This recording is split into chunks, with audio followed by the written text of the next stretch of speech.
the sword that Hamas had raised was not just against Jews. That's how I felt. It was against humankind. And that's why the world needs to understand it better.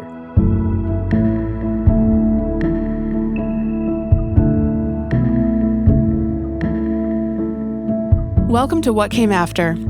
I'm your host, Manya Marcus. On What Came After, we'll take a look at the many ways that people's lives changed on and after the brutal massacre in Israel on October 7th, 2023. We'll be speaking with people in Israel and around the world about how the devastating attack by Hamas has shifted, shaped, and changed them. To learn more about our podcast, please visit us at whatcameafter.com. My next guest is Nimrod Palmach. Nimrod is the Chief Executive Officer of Israel Is, an NGO that was founded in 2017 to share Israel's story on the world stage. On October 7th, Nimrod defied his commander's orders and traveled south towards the Gaza border, where he eliminated more than 30 Hamas terrorists and saved hundreds of lives. Nimrod is the founder of the Survived to Tell, Be the Witness project, which uses virtual reality technology to share the true impact of October 7th with communities across the globe. Thank you so much for coming. I want to start by asking you about the virtual reality component of your project. We've heard from other folks who have recreated their experience, and we know a little bit about how it works. But my understanding is that you really made the decision, as somebody who was at the battles yourself, that a really powerful format would be to create VR. Can you tell us a little bit about how you came to that and what the process was like? Sure. First of all, thank you for having me here. The first idea came a few weeks after October 7th massacre. I was actually fighting against Hamas terrorists outside of Kibbutz Alumim and in Kibbutz Be'eri. I was one of the liberators of the community. And while I was there, in a hostage situation we were pinned down. And for the first time, I had time to think of what's going on, because for the entire day, probably 8 hours now, I'm fighting, no water, no food, exhausting my energy, just keep fighting against the bad guys. And suddenly I have time. And throughout my reflection of what I just saw today, how many bodies I've seen, this is such a huge historical moment for the Jewish people, not just Israel, for the Jewish people. I just grabbed a bunch of stones from the ground around me and put them in my pocket. And I didn't know why. Hours and hours later, when I'll get back to this place where I'm going to be with my soldiers for an hour rest, I'll feel there's something in my legs, and I'll reach out to my pockets and I'll see lots of stones, and I forgot all about it. And I asked myself, why did I have stones in my pocket? And the answer was because I wanted to hold on to the moment. I really believed this is a historical moment, and I just wanted to hold on. And I promised myself I'm going to do something to allow people to experience as close as I can to what I have experienced. And in my point of view, specifically focusing on younger generation, they need technology to experience things. And VR is one of the best ways to experience, to allow you to actually be in there with me in the same places that I were. So that's how I came with the idea. Do you work in technology? Is this part of your career? Not at all. No, I'm an entrepreneur, but mostly in social ventures and some business ventures. And here I had to go and find one of the experts in the world to bring up testimonies on VR. And that's what I did. I reached out to Stephen Smith, former director of the Shoah Foundation. He was one of the first one to get Auschwitz survivors into Auschwitz, film them. On VR basically allows American students to go to a tour in Auschwitz with a survivor that passed away 5 years ago. Just with a headset. Just with a headset. In their comfy chairs in, UCLA. And the same methodology I wanted to apply here on October 7th. I really think it's remarkable that in the heat of this really terrible moment, you knew that it needed to be documented. We'll backtrack and ask you about your story, but as you were going through this, were you taking videos? What other ways were you documenting what was happening? Yes, I documented. What I saw was too big. It's a deep realization. First of all, I was pretty sure I'm about to die. knowing I'm about to die, I want my family to have as many last pictures of myself as they can. That's what I would want. So that's what made me the first thing to put my phone in an available place on my body so I can take pictures while I'm around the fire. In some of the videos, you can actually hear gunshots around me. And then when you see the magnitude and the horror of what happened there, I knew I just needed to take the pictures. As the CEO of Israel is, what we try to do is to better improve Israel image in the world. We deeply understand the problems and the enormity of anti-Semitism around the world. And that's why I knew I have to document as an advocate. I knew for sure that tomorrow morning, October 8th, people will either say, oh, it didn't really happen, or it's the victim to blame. It's you guys to blame. And the sword that Hamas had raised was not just against Jews. That's how I felt. It was against humankind. And that's why the world needs to understand it better.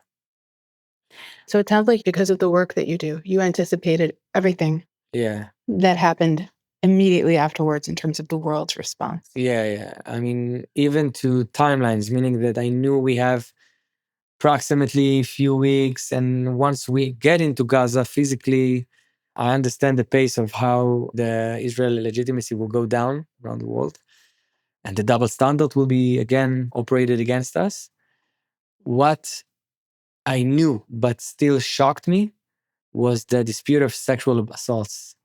I saw it firsthand, meaning I saw the victims after they died, of course. I haven't seen anyone alive in the first few hours.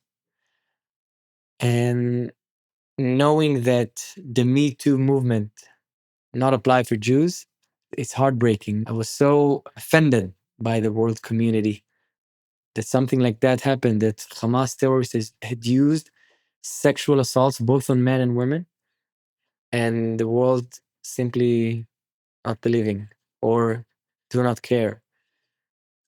Makes you want to wonder. You've done a lot of wondering. What do you think is the reason that people don't believe us? I think that if people will believe, they'll have to make a stand. And the hate towards Israel for so many reasons, and towards Judaism, and basically out of anti-Semitism. Anti-Semitism has lots of layers of involvements in one's personal life. You can go throughout your entire life not really knowing or accepting you're anti-Semite, but you might are. And what I felt is that once people will need to address it and acknowledge it, it means they have to let go of the hate. And they just wouldn't. I mean, they're willing to accept so many things, but sexual assault, no, we cannot accept that. This reminds me, there's a university near where I live, and there's a women's studies building.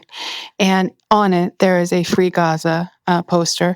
And a friend of mine said, okay, well, that makes sense. You can leave it there, but can we put something in that says, rape is not resistance? And there was never a response. Yeah, time will tell what side you stood in. And the honest truth is that radicalism, loud extremist, barbarism had operated on that day here in Israel. They killed, tortured, raped, burned bodies alive and not alive.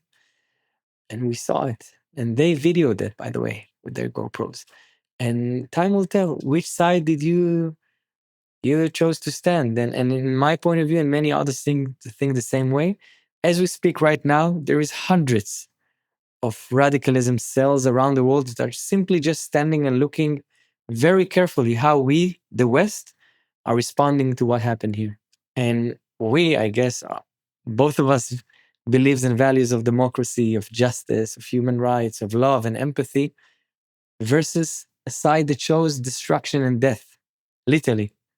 And you need to make a stand. That's the biggest message I wanna send on. I think that you're speaking to something that is different than what I hear in the diaspora. What I hear in the diaspora is that we didn't realize that there was still anti-Semitism. And what you're saying is that people didn't realize that they were still anti-Semites. That's a really interesting distinction. Can you tell me about your work, Israel Is, and how you've figured out that people have this deep anti-Semitism that they aren't aware of until something brings it to the surface? Yeah, basically, I saw the explosion after October 7, meaning that anti-Semitism was just a scratch away under the surface. You can literally scratch it away. And that says a lot. And I met many people that are rational, smart, sensitive, that showed methodologies of thinking of anti-Semitism and they're really not aware of. Why it's happening? This is very deep, meaning that take a young kid in London, he's surrounded by it. On social media is totally against us. By the way, it's already been proven. TikTok, what's happening in TikTok, it goes into your brain, it sits in the back of your mind and it's just there. A young career woman in London, she will walk on her street to work and she will see newspaper on the stand, and in each one of them, for days and days a year, Israel will be in the first page, in the Guardian, in the Times of London, in the Telegraph, and always it's on a bad sign. So it's always a negative perception around you. Add to this, deep levels of history, and it's just there. And by the way, we are making a lot of mistakes. I know for sure. There's a lot of mistakes that we are doing as Jews, as Israelis. And here you have a perfect storm that builds something around you. But ultimately, I think it doesn't even matter. People can shed off bad habits from their hearts and minds. I truly believe. And again, what happened here on October 7th, this is huge. And this is a huge opportunity for people to take a stand, because today it's in Israel. Today we are facing radical extremists, Islamic extremists on a daily basis. Tomorrow it's London or Atlanta or whatever it is. And that's why people need to understand this is a global problem, a clash of civilization. One thing that I tend to think about trauma, and you're challenging that assumption, is that it's very difficult to do high-level thinking when you're in a traumatic situation and immediately following a traumatic situation. So what's really remarkable to me again about this is that you're thinking while this thing is occurring and you're thinking quickly after. It's less than a year after, and you have already gotten this program way off the ground. This program started at December. Oh, wow. Okay. Like literally 2 months after, we already started to work on it. And throughout the day on October 7, I think it's because I let go of life. It's like when you're in a car accident and your body is free, you have more chances to get out of it because your system is not resistant. Your bodies just flow with the energy. And that's what happened to me. I released life. I was accepting death. And the other thing happened to me, like the opposite happened. What happened is my senses became really, really sharp. I could hear a pin drop falling on the ground throughout the day. Everything about me was very sharp. Maybe it's also the adrenaline. And I could think clearly, loudly, like I was all in. I absorbed everything. And carefully, I looked to many, many, many small and big details throughout the day. So first I want to hear about Israel Is, because it's not a program that I'm familiar with. And then I'd like to go back to October 7th for a little bit. Israel Is, it's a beautiful and very impactful NGO that a friend of mine, Eyal, established 7 years ago. And he was one of the smartest ones to understand the best way to tackle anti-Semitism, simply not knowing Israel among young people, is through authentic personal stories, people to people. And he was one of the first one of advocate NGOs to embrace the people-to-people methodology. I loved it. From the beginning, we were in touch. 6.5 years after, Eyal and I on a coffee together will decide that I will replace Eyal as the CEO and I'll get into the picture. And for me, it was a gift because this NGO, we are building platforms between young Israelis with their peers around the world by the thousands and dozens of thousands, and creating lots of opportunity to people to share their stories. And you know what? It helps. It helped people blow up the bubble about what they thought Israel is. That's why we called it Israel Is. And on top of this methodology, we build many, many programs on social media in the MENA region, in the Arab world, in the UAE and Morocco and other countries, of course, in America campuses. And when we built the Survive to Tell brand, this project of the VR, we called it Survive to Tell. When we created it, We only added technology, but it's the same methodology. Come and share your story on the most authentic way that you can. More than that, now you have an ability to bring people with you. Even if they are very far away in Sydney, they can actually for 15 minutes be with you wherever this horrible thing that happened to you happened. And this is a game changer. One thing that I asked Mazal and Remo, two people whose experiences are featured in the project, was whether they think that people who not just believe, who know that this happened, who understand the brutality, is it important that they put these goggles on and have this experience, or is it mostly for people who don't know? I think it's both, because even if you're connected and you believe, to allow you to be there can actually be a life-changing experience from so many levels. The questions you might ask yourself, the decisions you can get after seeing that, just to experience it, even if you're an observer from the side of the situation, it's big. It's big. It's big from empathy. And once you have empathy, it gives you another ability to take a step further down and to do something about it. That's why I'm really pro of seeing that. And for sure, for people that are not pro-Israel, accepting Israel, whatever, this is a great tool. And we've seen it, by the way. Not as a standalone, it has a workshop that we developed.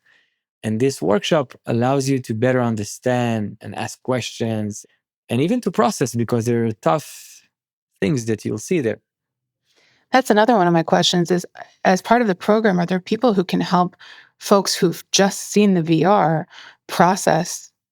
It's traumatic. I'm sure it's difficult to watch. It's not as difficult as it could be. We left a lot of things out because we wanted to be kind of mainstream. So the facilitators, they're not therapists, but they allow you to reflect, think, and react. So just to clarify a little bit about the project, you guys have essentially recreated the experiences of several people, 5, right, who went through this day, and people can experience what they experienced with them as part of the program. Is that?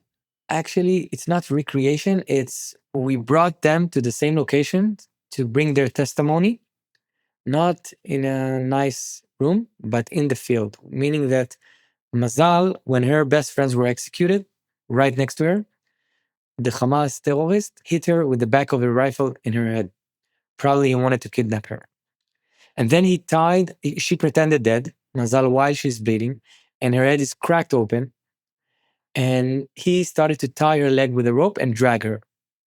Then he listened to her breathe. He brought his ear next to her mouth, and she stopped for a few seconds, and then he left. You'll be able to hear Mazal's story in the same bush where everything happened. And this is very powerful.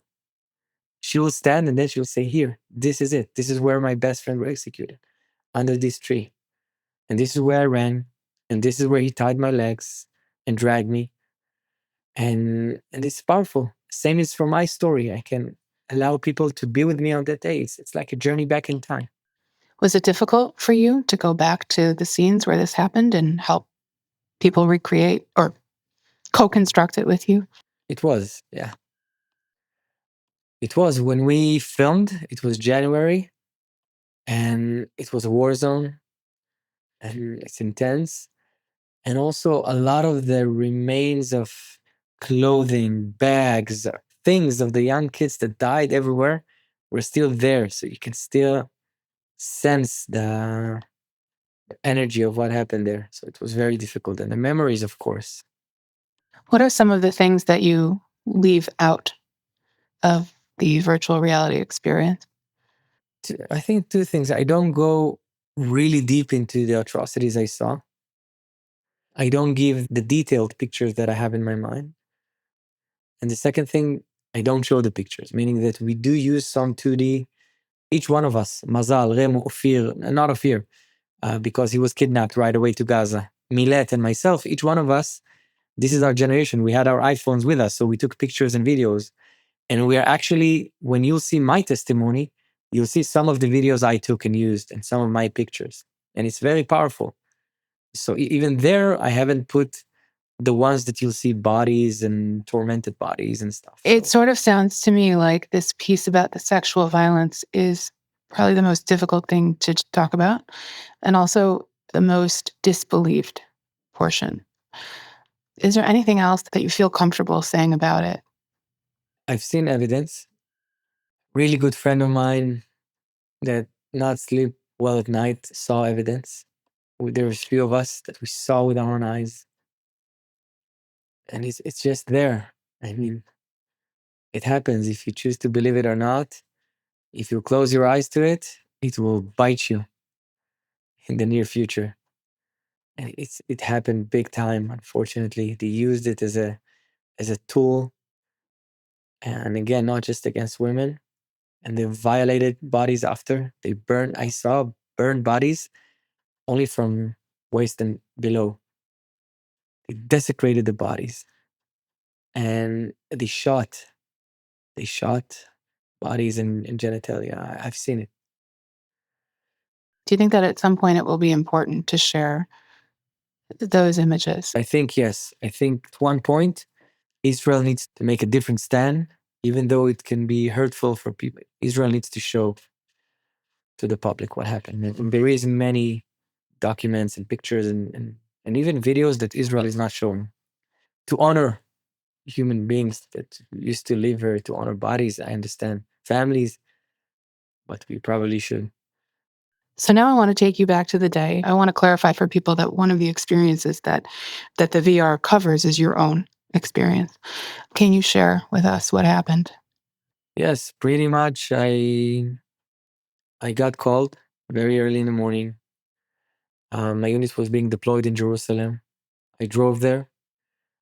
I confronted my commander out of a hunch, not really knowing there is something happening in the south. Ultimately, I defied his order and I traveled south all by myself, carrying only my pistol. On the way there, I connected a friend of mine that will join me and my ex-wife that shared me the horrific understanding that Hamas has invaded Israel and now in Kibbutz Nir Oz and other communities, and people are being slaughtered. At this point, I'm driving as fast as I can. On the way there, I left a message to my kids on my phone. When the army will find my body, they will find my phone or will give it to my family, and my family will have a farewell goodbye for me. And from that moment and on, it's a long day of fight. Tackle Hamas terrorists outside of Kibbutz Alumim, witnessing the atrocities. I got shot out there outside of Kibbutz Alumim. And from there, we carried on to Be'eri to start liberate the community. So I've seen three main scenes. Two of them, it's like you got into a scene of a movie that was ended. No one was alive. No one was there to share with you his story. What happened? Who killed you? Who have done it to you? And there was many you, right? There was many people there in the scene. I'm talking about the main junction of Alumim, where Hamas massacred many young kids from the Nova that managed to run. And Highway 232, where you see many, many cars and bodies on the road, and no one is alive. The third scene is Be'eri. And Be'eri is different. Be'eri, they took their time. Be'eri, you could have seen they took their time. Of what they've done to the bodies, what they've done to families, the amount of damage they created to the community. That's it. That's my story, basically. I left in the middle of the night, got back to my unit, drafted my soldiers, and went on to 2 months of reserves and 3 more months in the days after. And here I am, operating in these two fields, one as a reservist and the second as an advocate professional, and that's what I do. What's it like to be surrounded by it all the time? Do you get breaks? Not really. No, it's 24/7. It's life. I'm living inside a triangle. My wife and family, kids, it's my safe zone. And then my professional life, and then my professional army career, meaning being a commander, That's the triangle I'm involved in right now. What is your family's relationship to what happened to you? What do your kids know? I don't know how old they are, but how has your family understood? They're young. They understand some of it. They will understand more probably when they grow old. My wife is with me all the time, like supporting and being there, and she's giving me a lot of strength, both to do what I do and also to accept me, even if I'm a bit damaged or hurt, by not judging me, by simply being with me and giving me what I need to overcome, even if it's just a one night situation or if it's something more complicated. I don't know. I visited New Orleans for the first time last week. It's really impacted me. And to accept me, even if I'm really, really sad or unfunctioning from time to time or whatever it is. So the phrase Am Yisrael Chai means, right, the people of Israel live. But across the Jewish story, not every person of Israel lives. There's a lot of death, a lot of tragedy. Do you feel that in some way you're called to, or you have a mission to speak for the dead? Oh yeah, meaning that there are young people that died and I saw their bodies where I don't know their names still. I have no idea. And I tried to realize who are they. And I feel that their souls are calling to me and asking me to speak up. And still their spirit is alive and their spirit is very strong. That's why I'm Israel Chai. It's because our spirit is so strong. So the spirit lives, the nation lives, but not everybody. Yeah. You don't all survive. This has been a really important conversation. So thanks for making the time. Thank you very much.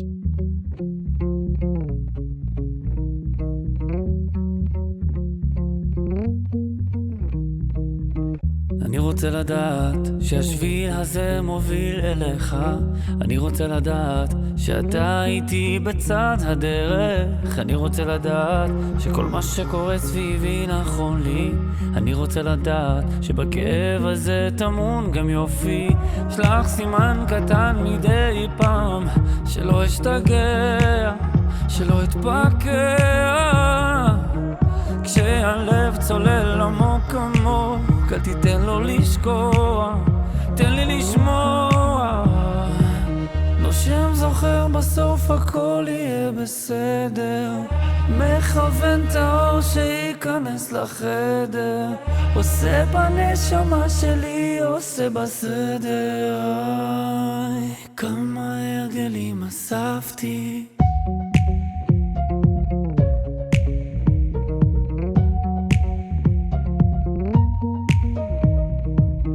אני רוצה לגעת באמת ורק אותה לשמוע. אני אחד כזה שמדבר מעט רק לא לפגוע. ואיך אתה יודע להרים אותי מתוך השבר, מניח ללשמוע מנגינות שמרגיעות הנפש. תחבק אותי מדי פעם, שלא אשתגע, שלא אתפקע. כשהלב צולל עמוק עמוק, אל תיתן לו לשקוע, תן לי לשמוע. נושם, בסוף הכל יהיה בסדר, מכוון את האור שייכנס לחדר, עושה בנשמה שלי, עושה בסדר. כמה הרגלים אספתי, נושם, בסוף הכל יהיה בסדר, מכוון את האור שייכנס לחדר, עושה בנשמה שלי, עושה בסדר. כמה הרגלים, נושם, בסוף הכל יהיה בסדר, מכוון את האור שייכנס לחדר, עושה בנשמה שלי, עושה בסדר. כמה הרגלים